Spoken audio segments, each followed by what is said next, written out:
আপনাদের অনেক অনেক শুভেচ্ছা ও ভালোবাসা জানিয়ে শুরু করছি অনুষ্ঠান খেলার জগৎ।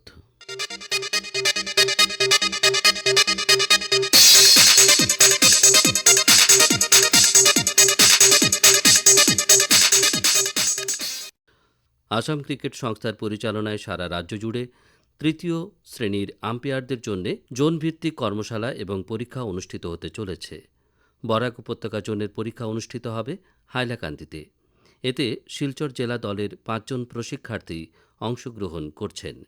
এ ব্যাপারে শিলচর জেলা ক্রীড়া সংস্থার আম্পায়ার বিভাগের সচিব হিমাদ্রি শেখর দাস একান্ত সাক্ষাৎকারে জানিয়েছেন, আসাম ক্রিকেট অ্যাসোসিয়েশনের ব্যবস্থাপনায় আগামী ২৭ এবং ২৮ জুন আসামের বিভিন্ন ডিস্ট্রিক্টে ক্লাস 3 লেভেল আম্পায়ার্সের এক্সামিনেশন নেওয়া হচ্ছে।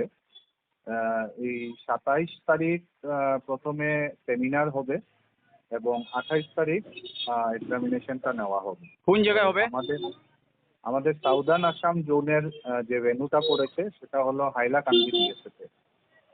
তো এই হাইলাকান্দি ডিএসএর যে ভেন্যু দেওয়া হয়েছে সেটাতে শিলচর ছাড়া শিলচর, করিমগঞ্জ, হাইলাকান্দি এবং ডিমা হাসাও না লক্ষ্মীপুর ডিএসএ, এই 4টি ডিএসএফ থেকে যারা পরীক্ষার্থীরা আসবেন ওদেরকে এই হাইলাকান্দি ডিএসএতে পরীক্ষাটা নেওয়া হবে এবং যারা উত্তীর্ণ হবে ওদেরকে ক্লাস 2 আম্পায়ার এক্সাম দেওয়ার জন্য মানে সুযোগ দেওয়া হবে আগামীতে। তো আমাদের শিলচর ডিএসএফ থেকে আমরা 5 জনকে সিলেক্ট করেছি এই এক্সাম দেওয়ার জন্য। ওরা হলেন কিষান কুমার রায়, আনিস আহমেদ আনসারি, তাহির মাহমুদ লস্কর, শাহিন আহমেদ লস্কর এবং প্রসেনজিৎ রয়। এই 5 জনকে সিলেক্ট করা হয়েছে আমাদের শিলচর ডিএসএফ থেকে। আগামী 27 এবং 28 তারিখ ওরা সেমিনার কাম এক্সামটা হাইলাকান্দি ডিএসএফে দিবে। তো এই যে আসাম ক্রিকেট সংস্থার যে পদক্ষেপ, এটা কি প্রথমবার না অনেক আগে থেকেই চলছে? না, এটা প্রত্যেক 2 বছর 3 বছর অন্তর অন্তরে এই ধরনের এক্সামিনেশন হয়ে থাকে এবং যারা উত্তীর্ণ হয়ে যান ওদেরকে ক্লাস 2 আম্পায়ার এক্সাম দেওয়ার জন্য মানে সুযোগ দেওয়া হয়। গত বছর আমাদের শিলচর ডিএসএর সর্বমোট 2 জন ক্লাস 2-তে রিটেনে কোয়ালিফাই করেছিল এবং পরে ভাইভা এবং প্র্যাকটিক্যালে পাস করেছিল একজন, জয়দীপ রয়।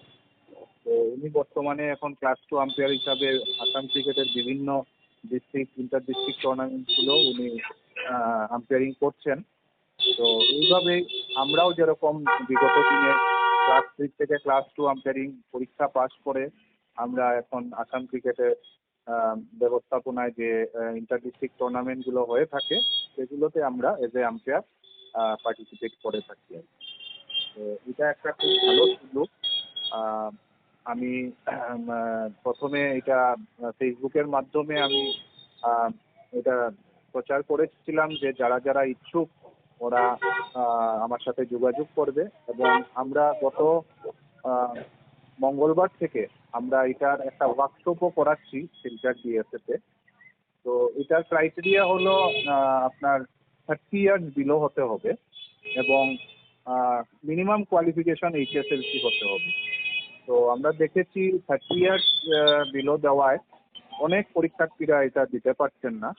সর্বমোট আমরা 15 জনের মতন সিলেক্ট করেছিলাম, কিন্তু যেহেতু এইজ বার আছে তার জন্য আলটিমেটলি 5 জনের মধ্যে আমাদের সীমিত করতে হয়েছে। তো ওদেরকে নিয়ে আমরা ওয়ার্কশপ করছি, আজকে অবধি চলবে।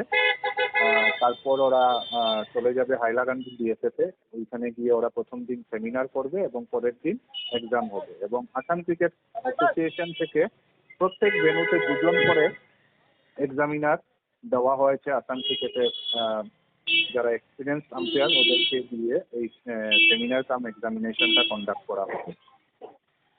তো এই যে আম্পায়ার পরীক্ষা যেটা হচ্ছে, সেটা কি মানে শিলচর বা বরাক উপত্যকা থেকে আশানুরূপভাবে, বিশেষ করে শিলচর কাছাড় জেলা থেকে সেভাবে বেরিয়ে আসছে কি না আরো প্রয়োজন রয়েছে? দেখুন, বর্তমানে আপনি যদি দেখেন আসাম ক্রিকেট অ্যাসোসিয়েশনের সবথেকে বেশি ক্লাস টু, যেটা স্টেট প্যানেল আম্পায়ার বলে, সেটা আমাদের শিলচর ডিএসের সংখ্যা অনেক বেশি। হ্যাঁ, বর্তমানে অ্যাক্টিভলি যারা কাজ করছেন যে ক্লাস টু আম্পায়ার আপনার 7 থেকে 8 জন হবে। আর তার পাশাপাশি যোরহাট ডিস্ট্রিক্টেও সেরকমই 7-8 জন আছে। আরো অন্যান্য ডিস্ট্রিক্টে 2 জন 3 জন, কোনো কোনো ডিস্ট্রিক্টে ক্লাস টু আম্পায়ারও নেই। কিন্তু এই দিক থেকে আমরা শিলচর ডিএসএ অনেক উন্নত। আমাদের এখান থেকে আমরা অনেক ভালো ভালো আম্পায়ার প্রডিউস করেছি। তো প্রথম পদক্ষেপটা হলো ক্লাস 3 আম্পায়ারিং এক্সামটা ক্লিয়ার করা। ওরা আমাদের যারা এবার পার্টিসিপেট করবে, ওরা রেগুলার আমাদের শিলচর ডিএসএর বিভিন্ন ডিভিশনে বা স্কুল টুর্নামেন্টে ওরা আম্পায়ারিং করে আসছেন। ওদের মধ্যে অনেক ট্যালেন্ট আছে। আশা করি 5 জনের 5 জনই কোয়ালিফাই করবেন এবং ভবিষ্যতে ক্লাস টু আম্পায়ারিং এক্সাম দেওয়ার জন্য ওরা এলিজিবল হবেন এবং বেশিরভাগই পাস করে উঠে আসতে পারবে, সেটা আশা করছি। এই যে এই সমস্ত যারা পরীক্ষার্থী বা ক্লাস 3 আম্পায়ারিং এর জন্য যারা আহ, আহ, অবস্থিত মানে অংশগ্রহণ করবেন, তাদের সেমিনারের তো অবশ্যই একটা গুরুত্বপূর্ণ ব্যাপার রয়েছে, সেমিনারে অংশগ্রহণ করা। তো এটা বর্তমানে যেহেতু জেলা ভিত্তিক বা জোন ভিত্তিক সেমিনার হচ্ছে, এছাড়া তাদের কি স্টেট লেভেল বা ন্যাশনাল লেভেলের সেমিনারে অংশগ্রহণ করার গুরুত্ব রয়েছে বা প্রয়োজন রয়েছে বলে আপনি মনে করেন? অবশ্যই রয়েছে। তো প্রথম স্টেপ যেটা আসাম ক্রিকেটের, যেটা ক্লাস 3 আম্পায়ার এক্সামিনেশন, যেটা ডিস্ট্রিক্ট ওয়াইজ হয়ে থাকে। তো এবার গোটা আসামে একসাথেই পরিচালনা হচ্ছে। তো এই স্টেপটা পাস করলে গিয়ে তার পরবর্তীতে যেরকম ক্লাস 2 আছে, তারপর বিসিসিআই লেভেল 1, লেভেল 2, লেভেল 3 এই ধরনের এক্সামিনেশন বা সেমিনার অ্যাটেন্ড করতে পারবে ওরা। কিন্তু প্রথমে ক্লাস 3 এক্সামটা পাস করতে হবে। হাইলাকান্দিতে মহিলা ফুটবলের বিভিন্ন প্রতিযোগিতা সামনে রেখে উইমেন্স ফুটবল একাডেমির উদ্যোগে প্রশিক্ষণ চলছে। এ ব্যাপারে আকাশবাণীকে দেওয়া একান্ত সাক্ষাৎকারে একাডেমির অন্যতম সংগঠক ইন্দ্রজিৎ সিনহা বললেন, হাইলাকান্দি ওয়াইএমএসি মহিলা ফুটবল দল গত মে মাসে আমরা ইয়েতে এই নগাঁও বহরমপুরে দুটি প্রদর্শনী ম্যাচে অংশ নিয়েছিল, প্রতিযোগিতামূলক প্রদর্শনী ম্যাচ। সেটাতে দুটিতেই পরপর বহরমপুর জেলা ক্রীড়া সংস্থা দলকে 2-1 গোলে এবং কাটাবাড়ি পাতারকান্দির খেলো ইন্ডিয়া সেন্টারকে 2-1 গোলে পরাজিত করে ওইখানে চ্যাম্পিয়ন হয়েছিল। গত মে মাসে হয়েছিল টুর্নামেন্ট। এখানে বহরমপুর জেলা ক্রীড়া সংস্থা প্রথম মানে ওদের মেয়েদের ফুটবল, আমাদের এই ওয়াইএমএসি মহিলা ফুটবল দলকে ডেকে এখানে তাদের মহিলা ফুটবলের যাত্রা শুরু হয়েছে এবং নগাঁও জেলা ক্রীড়া সংস্থা থেকে পৃথক হওয়ার পর এই প্রথম তারা এই মেয়েদের ফুটবল প্রতিযোগিতা আয়োজন করেছিল গত মাসে। সেটাতে আমরা ওয়াইএমসি হাইলাকান্দি ওয়াইএমএসি মহিলা ফুটবল দল পাঠিয়েছিলাম, সেখানে চ্যাম্পিয়ন হয়েছে। চ্যাম্পিয়ন হয়ে ফেরার পর আমরা এখন সামনে রয়েছে আমাদের আসন্ন নৃপেন্দ্র নারায়ণ সিং অনূর্ধ্ব-17 মহিলা স্কুল গেমস, যেখানে আমাদের হাইলাকান্দি পার্টিসিপেট করতে যাচ্ছে। ইতিমধ্যে হাইলাকান্দি জেলা ক্রীড়া আধিকারিক এই প্রতিযোগিতাকে নিয়ে আমাদেরকে নিয়ে বৈঠক করেছেন, যে বৈঠকে যাতে মেয়েরা এই সেখানে যাওয়ার পূর্বে যেটা জেলাভিত্তিক আসর হবে, সেটা সম্ভবত মেয়েদের ফুটবলটা মনে হয় 5 গ্রামের দলেশ্বর ইনটেক মাঠে হবে। এখন দিন চূড়ান্ত হয়নি। উনি বলেছেন প্রস্তুতি নিয়ে রাখার জন্য যে কোনো মুহূর্তে টুর্নামেন্ট হবে। তারপরেই হবে নৃপেন্দ্র নারায়ণ সিং গুয়াহাটিতে, যেটা আসাম সরকারের ক্রীড়া ও যুব কল্যাণ মন্ত্রণালয়ের পক্ষ থেকে সেটা আয়োজন হয়ে থাকে। আমি ওইটার জন্য আমরা প্রস্তুতি নিচ্ছি যাতে এই টুর্নামেন্টে স্কুলগুলো যাতে পার্টিসিপেট করে এবং আমাদের মেয়েরা ওয়াইএমসি ক্লাব হোক বা যে কোনো স্কুল দল হোক, ভালো এখানে যদি যত মেয়ে আসবে আমাদের জন্য হাইলাকান্দির মহিলা ফুটবলের জন্য খুবই ভালো হবে। কারণ যত আগামী দিনের জন্য আমরা এরই মধ্যে আমরা হাইলাকান্দি ওয়াইএমএসসি মহিলা ফুটবল দল, হাইলাকান্দি উইমেন্স ফুটবল একাডেমির পক্ষ থেকে আমরা ইন্দ্রগড় চা বাগান, যেটা শ্রীকুনা বলে পরিচিত, যেটা আগে পূর্বতন আলগাপুর এবং হাইলাকান্দি জেলার সঙ্গে সংযুক্ত ছিল। ডিলিমিটেশনের পর তারা বরকলা লগে সামিল হয়েছে, তবুও তারা জন্মসূত্রে তো এখানে আলগাপুরের বাসিন্দা। ফলে ওখানে আমরা শ্রীকুনা বাগানে একটা গত ফেব্রুয়ারি মাসের 2 তারিখ থেকে আমরা একটা মহিলা ফুটবল ক্যাম্প বসেছি। এখানে প্রায় 35 জন মেয়ে এখানে প্রশিক্ষণ নিচ্ছে রেগুলার, এবং আমাদের মেয়েরাও সেখানে গিয়ে প্র্যাকটিস করছে। আমাদের যে হাইলাকান্দির মেয়েরাও সেখানে গিয়ে প্র্যাকটিস করছে। এর মধ্যে আমরা একটা তৃণমূল স্তরে আমরা একটা উদ্যোগ নিয়েছি, যারা 8 থেকে 12 বছরের মধ্যে যারা খুদে মেয়ে ফুটবলার আছে, ওদেরকেও আমরা প্রশিক্ষণের আওতায়, সেখানে শিকুনাতে প্রায় 15 জন খুদে মহিলা ফুটবলার রয়েছে, যেখানে ওইখানের বাগানের প্রাক্তন পঞ্চায়েত সদস্য রাজু পানিকা এবং সমাজসেবী আজিম আহমেদ বল্লস্করের নেতৃত্বে সেখানে চলছে। এবং গত কিছুদিন আগে আমরা আসাম স্টেট সকার ফুটসল টুর্নামেন্ট এখানে আয়োজন করেছিলাম। সেখানে ওয়াইএমসি চ্যাম্পিয়ন হয়েছিল, রানার্স হয়েছিল শ্রীকুনা বাগান। সেখান থেকেও আসন্ন সকার ফুটসল হচ্ছে গোয়াতে আগস্টে। সেখানে এই টুর্নামেন্ট থেকে আমরা 6 জন খেলোয়াড় নির্বাচিত হয়েছেন সকার ফুটসলের জন্য আসাম স্টেট দলে। এরই মধ্যে এখন আমাদের দ্বিতীয় পর্যায়ে হচ্ছে 5 গ্রামে চলছে বিধায়ক কমলাক্ষদেব প্রকাশিত ফুটবল টুর্নামেন্ট ছেলেদের, খুবই ঐতিহ্যবাহী এবং বড় মাপের ফুটবল টুর্নামেন্ট চলছে এখানে বরাক উপত্যকায়। সেটা টুর্নামেন্টটা 5 গ্রামে অনুষ্ঠিত হচ্ছে। 5 গ্রামের দলেশ্বর ইনটেক মাঠে চলছে, এখন দ্বিতীয় রাউন্ড শুরু হয়ে গিয়েছে। সেখানে খুবই ভালো ভালো উন্নত মানের ফুটবলার আসছে বাইরে থেকে, দেশ বিদেশ থেকে। নাইজেরিয়ান খেলোয়াড় খেলে গেছেন 2 দিন আগে। এর পরবর্তীকালে আইএসএল খেলোয়াড়রা বীর জমিয়েছেন এখানে 5 গ্রামের দলেশ্বর ইনটেক মাঠে, বিভিন্ন দলের হয়ে খেলতে নামছেন। মেঘালয়, মিজোরাম, মণিপুরের খেলোয়াড়রা ক্রমশ এই বিভিন্ন দলের হয়ে এখানে অংশগ্রহণ করছে। এরা আয়োজক committee Kamalakshya De পুরকাইস্ত friends society 5 গ্রাম এর উদ্যোগে এখানে চলছে। ওনাদের কমিটির সভাপতি সাদিক আহমেদ মজুমদার, সম্পাদক বিক্রমজিৎ দাস, উপদেষ্টা আমাদের চিরঞ্জীব দাস এবং উপদেষ্টা নারায়ণ চন্দ্র দেব এবং কোষাধ্যক্ষ শহীদ আহমেদ চৌধুরী, ওনারা নির্ধারিত করেছেন ছেলেদের সাথে মেয়েদের ফুটবলটাকে আপগ্রেড করার জন্য। তারা ফাইনালের একদিন আগে ওখানে মেয়েদের একটা ফুটবল ম্যাচ প্রদর্শনী আয়োজন করবে বিধায়ক কমলাক্ষ দে পুরকাইস্তর নামে। সেখানে আমাদের হাইলাকান্দি ওয়াইএমএসি দল মহিলা ফুটবল দল খেলতে নামবে পাতারকান্দির খেলো ইন্ডিয়া কোচিং সেন্টারের বিরুদ্ধে। সেটা দিন চূড়ান্ত হয়ে গেছে, খালি শুধু ফাইনালের একদিন আগে এই ম্যাচটা করাবে। এখানে এই অঞ্চলে 5 গ্রামের একটা বিশেষত্ব আছে, ফুটবলের একটা জনপ্রিয় নাম 5 গ্রাম, কারণ আগে এই অঞ্চল থেকেই 5 গ্রাম থেকেই অনেক বড় মাপের ফুটবলার হাইলাকান্দি জেলা দলকে নেতৃত্ব দিয়েছিলেন, যেমন তমরুদ্দিনের মতো খেলোয়াড় হাইলাকান্দি একসময় হাইলাকান্দির বহু প্রতিষ্ঠিত নাম ছিল ফুটবলের। মায়াজুল হক উনিও ছিলেন। এর মধ্যে আমাদের 5 গ্রাম কাঠালকালীন মিহির রায়, ওনারা খুবই সুনামের সাথে খেলেছেন। পরবর্তীতে আরো কয়েকজন খেলোয়াড়, কিন্তু বর্তমানে এখানে একটা ঘাটতি দেখা দিয়েছে যে তমরুদ্দিনদের যোগ্য উত্তরসূরি বেরিয়ে আসছে না। ফলে এখানে তো এই যে বড় মাপের ফুটবল টুর্নামেন্ট এবং আমাদের ছেলে এবং মেয়েদের ফুটবল এবং ক্রিকেট দুইটাকে লক্ষ্য রেখে তারা আয়োজক কমিটি কিছু সিদ্ধান্ত নিয়েছে। আগস্টের মাঝামাঝিতে মেয়েদের ফুটবল ও ক্রিকেট কোচিং সেন্টার ইনটেক মাঠে শুরু করতে যাচ্ছে তারা। ওনারা ওই কোচিং সেন্টারের সম্পূর্ণ দায়িত্বে আমাকে দেওয়া হয়েছে। আমি ওইটাকে কোঅর্ডিনেট করার জন্য আমাকে বলা হয়েছে। যে ধরনের সহযোগিতা লাগে বিধায়ক মহোদয় কমলাক্ষ দে পুরকাইস্ত বলেছেন উনি সহযোগিতা করে যাবেন।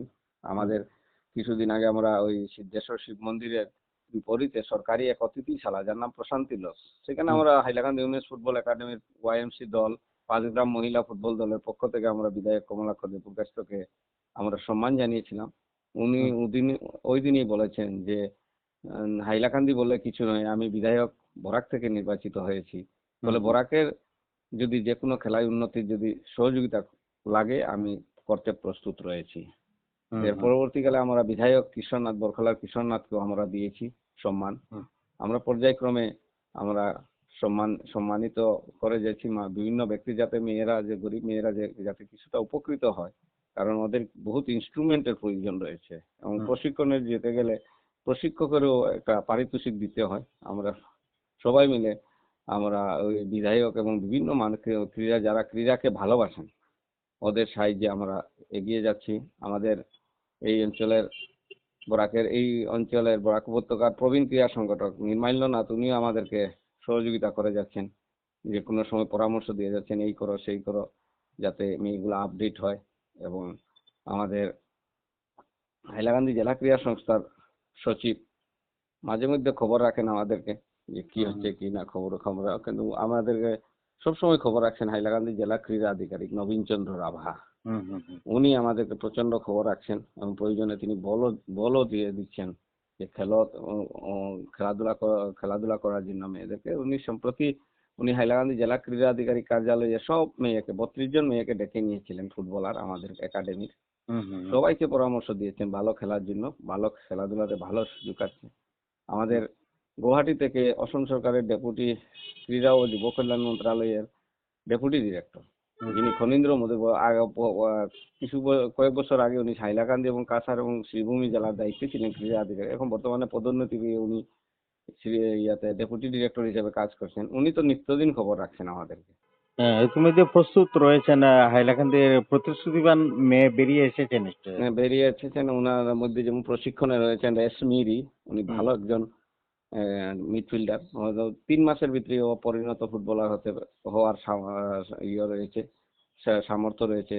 দেবী পানিকা, উনিও খুবই এরা সবাই শ্রীকুনা বাগানের মেয়ে দুইটা। আমাদের সুপ্রিতা মালাকার, আমাদের বাগমারা পোলাপা হাইলাকান্দির, উনি উদীয়মান গোলরক্ষক। উনি এর ভিতরে রয়েছেন আমাদের কেললিন ছুরিন, যিনি আমাদের এই চলিতাকান্দি বাগান যেটা বরখলা কনস্টিটিউয়েন্সির লাস্ট ওনার বাড়ি। উনি আমাদের হাইলাকান্দি টিমে নিয়মিত আজ 5 বছর থেকে খেলে যাচ্ছেন। উনিও একজন প্রতিশ্রুতিবান। আবার এরই মধ্যে রয়েছেন আমাদের অনিশা মালাকার বলে একটা আন্ডার 14 একটা মেয়ে রয়েছে। আমাদের আরো কিছু মেয়ে রয়েছে যাদের আমাদের সামর্থ্য রয়েছে। এবং রুস্তানা খানম, উনি বকরিয়ার বন্যাপ্রবণ অঞ্চল থেকে উনি বেরিয়ে আসছেন ফুটবলার হওয়ার লক্ষ্যে। সারা আসাম দাবা সংস্থার উদ্যোগে 1 জুলাই থেকে গুয়াহাটি সরুসজাই স্টেডিয়ামে শুরু হচ্ছে 49তম আন্তঃজেলা বয়সভিত্তিক দাবা প্রতিযোগিতা। আজ এ নিয়ে এক সাক্ষাৎকারে শ্রীভূমি জেলা দাবা সংস্থার সম্পাদক সৈয়দ জাহান আমাদের জানালেন, আগামী 1 জুলাই থেকে গুয়াহাটিতে অনুষ্ঠিত হয়ে যাচ্ছে আন্ডার 9 ক্যাটাগরি এবং under 19 category state chess championship.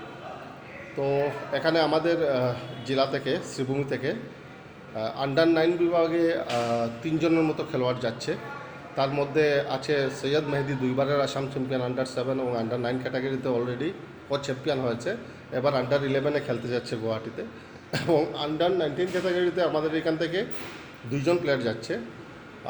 একজন হলো দিবাকর রয় আর একজন আজহারুল এজাজ।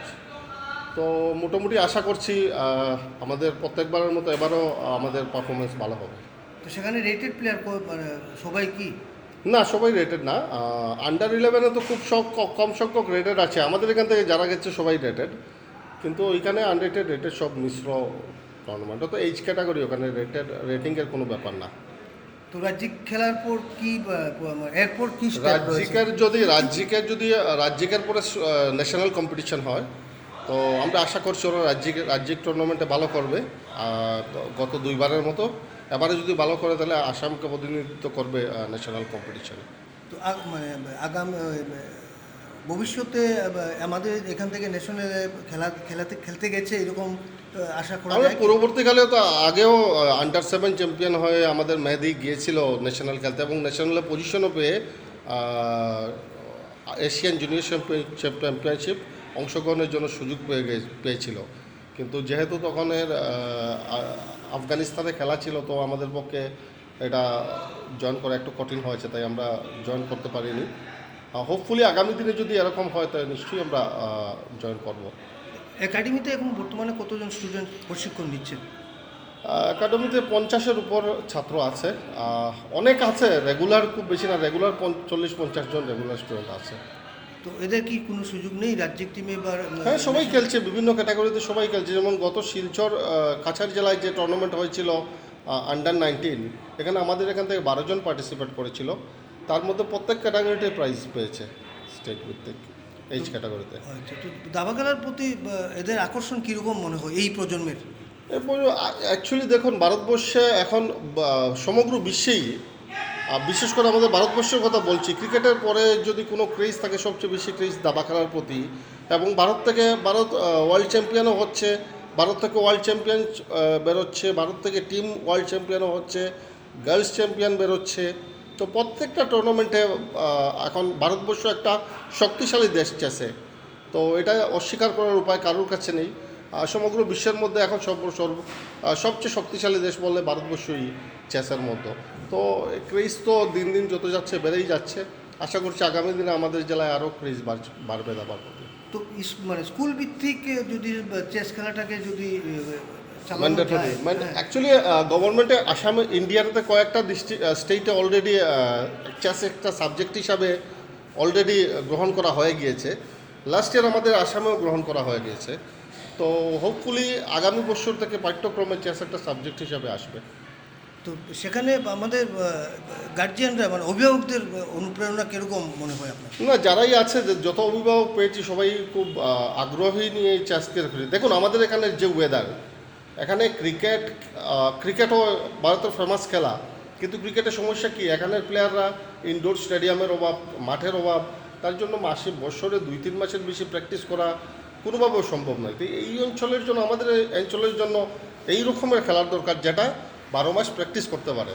তো চেস এমন একটা খেলা, এটাতে কোনো যে এমন কোনো অ্যাকোমোডেশন লাগে না, একটা চেয়ার টেবিল হলেই বসে করতে পারে এবং খুব সহজভাবে কেউ চাইলে এগিয়ে যেতে পারে এটা। তো অতীতে তো চেসের এত জনপ্রিয়তা ছিল না, বর্তমানে জনপ্রিয়তা বাড়ার কারণটা কি?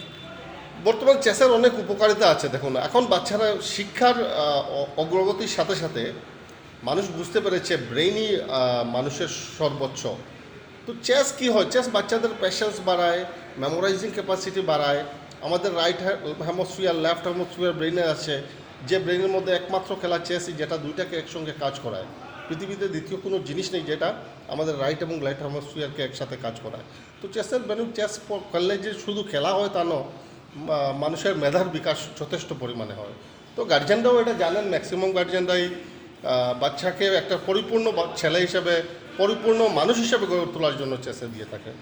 তো শ্রীভূমি জেলা দাবার সংস্থা কি আগামীতে কোনো বড় খেলার আসর বসাচ্ছে? হ্যাঁ, আমরা আগামী নভেম্বর মাসে প্ল্যান করেছি। লাস্ট আমরা এক্সিকিউটিভে কথা হয়েছে, আমরা আগামী নভেম্বর মাসে ক্লাসিক্যাল রেটিং, র্যাপিড রেটিং এবং ব্লিজ রেটিং 3টা টুর্নামেন্ট করতে যাচ্ছি, ইন্টারন্যাশনাল রেটিং টুর্নামেন্ট। আর আগামী জুলাই মাসে সামার ভ্যাকেশনের টাইমে আমরা একটা গতবার যে আমরা ক্লাব চ্যাম্পিয়নশিপ করেছিলাম, ওই ক্লাব চ্যাম্পিয়নশিপটা জুলাই মাসে করতে যাচ্ছি। তো স্কুল ভিত্তিক কোনো কম্পিটিশন আয়োজন করার প্রস্তুতি আছে কি? হ্যাঁ, স্কুল কম্পিটিশন তো আমরা প্রত্যেক বছরই হয়, এবারে হবে অক্টোবর মাসে। প্রত্যেক অক্টোবর মাসেই ডিস্ট্রিক্ট লেভেল স্কুল কম্পিটিশন হয়। তো এটা আমরা ভাবছি স্কুল কম্পিটিশনের সাথে সাথে এবার বরাকবেলি স্কুল কম্পিটিশন আয়োজন করার চিন্তাভাবনা করছি। দেখা যায় কী রেসপন্স পাওয়া যায়। তো আপনি একজন দাবা প্রশিক্ষক হিসাবে আপনি মানে এই বর্তমান প্রজন্মকে দাবায় আরও বেশি আকর্ষিত করতে হলে কী পদক্ষেপ নেওয়া প্রয়োজন বলে মনে করছেন? পদক্ষেপ অ্যাকচুয়ালি আমাদের এখানের লোকেরা দাবা সম্পর্কে এত ওয়েল নোন নয়। এইটার জন্য প্রমোশন নিতে হবে। আমরা স্কুলে স্কুলে যাচ্ছি এবং প্রত্যেকটা স্কুলেই আমরা প্রিন্সিপাল বলুন, ক্লাস বলুন, সবাইকে বলছি, ক্লাস টিচার, প্রিন্সিপাল, ছাত্র ক্যাম্পও করছি, কিন্তু সেইভাবে সাড়া না পাওয়ার কারণ হলো এত জাগ্রত না আমাদের এখানের গার্জিয়ান। যেখানে বাইরের জায়গায় দেখা যায় মানে এক একটা একাডেমিতে ছাত্র জায়গা দিতে পারছে না, এরকম অবস্থা। আর এখানে আমাদের এখানে সবচেয়ে বড় সমস্যা প্রশিক্ষকেরও অনেক অভাব। প্রশিক্ষকও নেই সাফিসিয়েন্ট পরিমাণ, না হলে আমরা বিভিন্ন জায়গায় একাডেমি খুলতে পারতাম। তো আমরা আগামী দিনে প্ল্যানিং করছি এটা একটু অন্যভাবে করে, একটু অ্যাডভার্টাইজমেন্ট টাইপ করে, যাতে সবার দাবার খেললে কী লাভ হয় গার্জেনদের বোঝানো যায়। সেই একটা চেষ্টা আগামী দিনে আমরা করছি, আশা করছি। তো আধুনিক কৌশল কিছু রয়েছে, সেখানে কি আপনাদের এই সংস্থায় আনার চেষ্টা রয়েছে কি? হ্যাঁ, আমরা এই যে নেক্সট প্ল্যান নিচ্ছি, এটা বাইরের থেকে ভালো কোচ এনে যাতে প্রশিক্ষণ দেওয়ানো যায়, এটারও প্রয়াস চলছে, একটা চেষ্টা চলছে।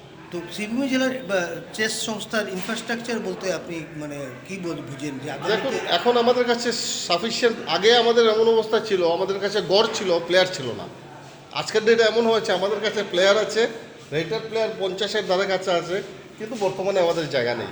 সরস্বতী স্কুলে এসে আমাদের একাডেমি করতে হচ্ছে এবং এই ব্যাপারে আমি সরস্বতী স্কুলের প্রিন্সিপাল আচার্য স্যারকে আমি ধন্যবাদ জ্ঞাপন করছি। উনি আমাদেরকে জায়গা দিয়েছেন। টাউন হলটা ভাঙার পরে থেকে আমরা অসহায় হয়ে গিয়েছিলাম। তো আগামী দিনে টাউন হলটা তো মোটামুটি কমপ্লিট হয়ে যাচ্ছে।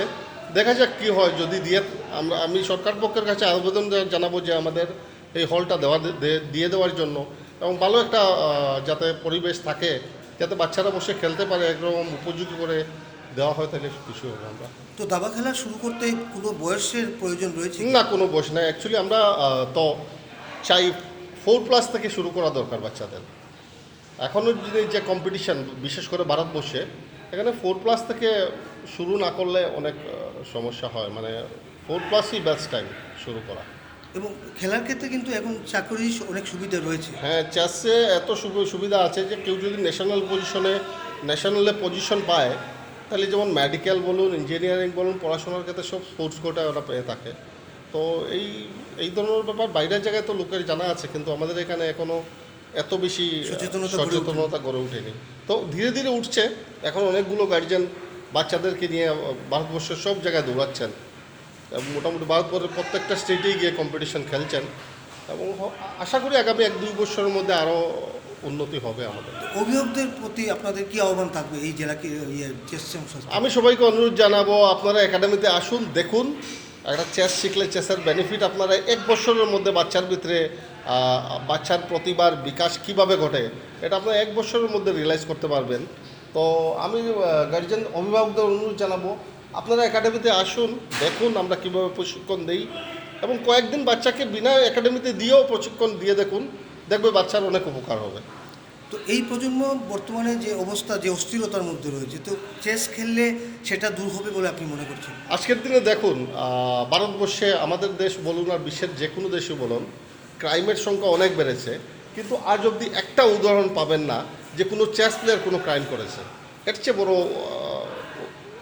কী হতে পারে? আর আজ অবধি কোনো চেস প্লেয়ারকে কোনো চুরি, ইভটিজিং, কোনো বাজে কাজে আপনি দেখবেন না।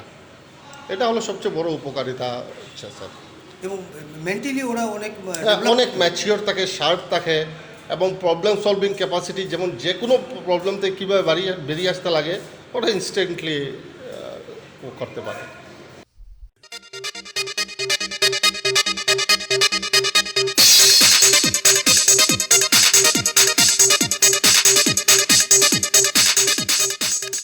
শ্রোতা বন্ধুরা, খেলার জগৎ অনুষ্ঠানটি আজ এখানেই শেষ করছি। আপনাদের সঙ্গে আবারও কথা হবে আমাদের আগামী অনুষ্ঠানে। আপনারা ভালো থাকবেন এবং অবশ্যই সুস্থ থাকবেন। এবারে বিদায় নিচ্ছি, তবে তার আগে জানিয়ে দিই, উপস্থাপনায় ছিলাম বিপ্লব বিশ্বাস, সাক্ষাৎকার নিয়েছেন রতন দেব, জসিমউদ্দিন লস্কর ও নবেন্দু দাস। অনুষ্ঠান সম্পাদনায় ছিলেন কৃষ্ণেন্দু ভট্টাচার্য এবং প্রযোজনা হিতব্রত ভট্টাচার্য।